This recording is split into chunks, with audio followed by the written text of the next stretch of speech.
नारद से इन्होंने पूछा, देवहूति ने कहा, नारद जी आप तो संपूर्ण पृथ्वी पर भ्रमण करते रहते हैं, इस समय यह बताइए कि भगवान विष्णु का परम भक्त श्रेष्ठ ऋषि कौन है? मैं उनसे विवाह करना चाहूंगा। आज तो बड़ी दूसरी स्थिति है महाराज,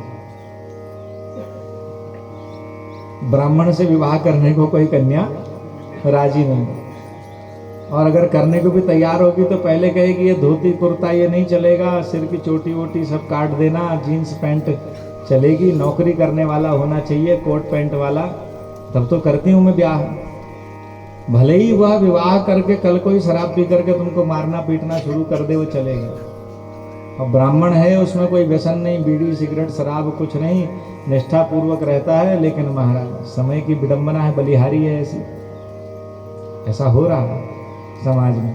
ऐसे अच्छे अच्छे सुंदर योग्य ब्राह्मण बालक जिनमें कोई दुर्व्यसन नहीं, कोई मदिरा पान नहीं, कोई धूम्रपान नहीं, कुछ नहीं, उनका विवाह नहीं हो पा रहा है। अब ये आज का समाज ऐसा हो गया, शिक्षा दीक्षा ऐसी हो गई, कन्याशिका क्यों नहीं करना? बोले घंटी बजाने वाला जगह मैं नहीं करना, सुखाओ गया, दिल्ली ही जाना है। भले ही वहाँ एक गोठ जैसे कमरे में, उससे बड़े आपके गाय का गोठ होता है गाँव में, जितने बड़े कमरे वहाँ किराए में लेकर के लोग रहते हैं, लेकिन वो जीवन स्वीकार है।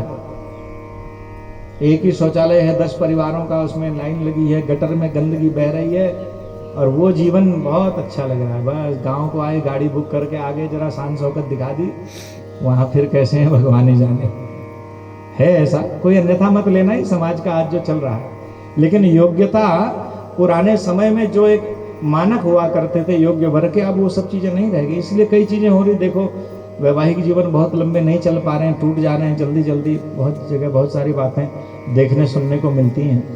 ये प्रसंग आ गया इसलिए हमने कह दिया, नहीं तो कहने की कोई आवश्यकता नहीं। देवहूति परम सुंदरी होने के पश्चात भी उसने नारद जी से पूछा, इस समय भगवान विष्णु के परम भक्त कौन है, मैं उनसे विवाह करूंगी, भक्त को ही अपना जीवन साथी बनाऊंगी।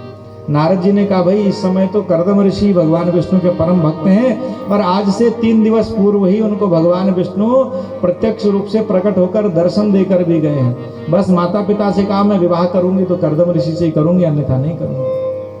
और मनु शतरूपा अपनी कन्या देवहूति को लेकर भगवान की प्रेरणा से कर्दम ऋषि के आश्रम में पहुंचे हैं। आश्रम क्या था, कोई झोपड़ी कुटिया कुछ नहीं, वृक्ष के नीचे ही बैठे थे। कर्दम ऋषि से पूछा कि मेरी यह कन्या है, विवाह के योग्य है, मैं अपनी कन्या से आपका विवाह करना चाहता हूँ, क्या आप विवाह के इच्छुक हैं?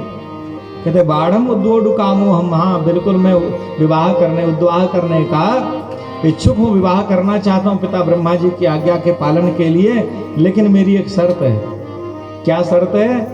बोले एक संतान होने के पश्चात मैं फिर से संन्यास ले लूंगा।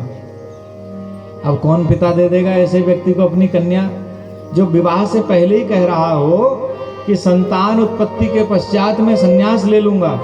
कोई नहीं देगा। अरे बोले अपने कन्या का जीवन थोड़ी खराब करना है। मनु